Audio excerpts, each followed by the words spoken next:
m'appelle Cyril Debuche, j'ai 24 ans, je suis étudiant en master métavers à l'UPHF et à côté de ça je suis arbitre de hockey sur glace.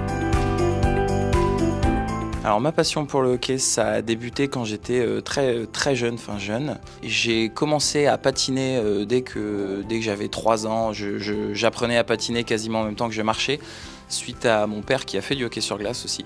Donc c'est lui qui m'a fait découvrir le milieu. J'ai fait mes premiers entraînements de hockey sur glace à l'âge de 9 ans. En parallèle, j'ai fait des formations pour l'arbitrage qui ont débuté vers mes 10-11 ans, donc quasi en même temps. Et j'ai eu la chance d'intégrer l'arbitrage du hockey sur glace à plus haut niveau vers mes 15 ans, donc arbitrer en région. Et j'ai arrêté de jouer à mes 18 ans pour basculer complètement dans l'arbitrage du hockey sur glace au niveau national. Parce que je me suis mis à aimer l'arbitrage plus que jouer au hockey sur glace.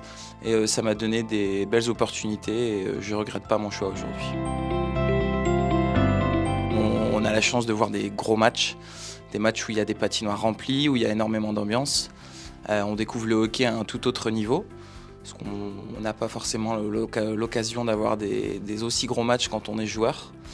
Et c'était ce principe d'avoir des grosses responsabilités sur les matchs.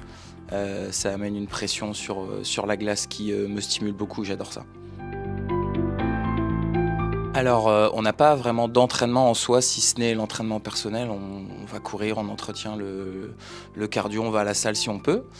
Le système, la fréquence de matchs qu'on a en France, on a 3 matchs par semaine en général. On a le mardi, vendredi et plus rarement le dimanche. Et on est amené à se déplacer partout en France. Donc on n'a pas vraiment d'entraînement, mais on travaille à la vidéo sur des points qu'on a améliorés. On est supervisé également, où on a des retours positifs ou négatifs sur ce qu'on fait et comment on peut les améliorer. On a justement, grâce à ce système de dossiers sportifs de haut niveau que l'université propose, des aménagements avec les profs. Les profs sont d'ailleurs assez conciliants et on arrive à faire un bon travail ensemble, où quand on doit louper des cours, on peut rattraper les séances ou alors avec les camarades en classe. Mais c'est vrai que ça prend beaucoup de temps, on est amené à rater plusieurs cours. Je sais que moi-même j'ai déjà dû rater pas mal de cours cette année, mais on s'en sort et premier semestre validé de manière assez correcte, donc pour l'instant ça le fait.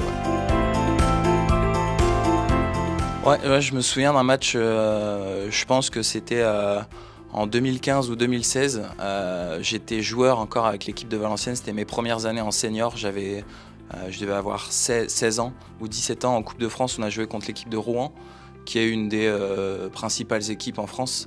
En Coupe de France, nous on était dans une division bien plus basse et on a eu la chance de jouer contre eux, donc c'était des mecs qu'on voyait à la télé, où on était en admiration devant eux et on a eu la chance qu'ils viennent à Valenciennes pour jouer en Coupe de France face à eux. Donc ouais, à l'époque c'était un rêve qui s'est réalisé, c'était assez inespéré. Ouais.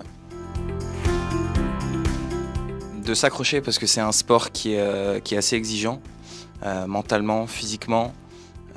Un match ça dure 60 minutes, on ne reste pas sur la glace 60 minutes, mais c'est un sport de contact qui peut être violent. Donc de persévérer, c'est un sport où il y a beaucoup d'émotions, donc je pense qu'on s'y fait assez vite et que c'est très prenant. Et ça demande beaucoup d'investissement aussi, de temps, donc de ne pas lâcher, de persévérer dans ce sport-là. Une passion, c'est très important d'en avoir une dans la vie. Si on peut en avoir une, c'est une énorme chance, qui a sûrement beaucoup de concessions à faire, beaucoup de travail, ça prend beaucoup de temps.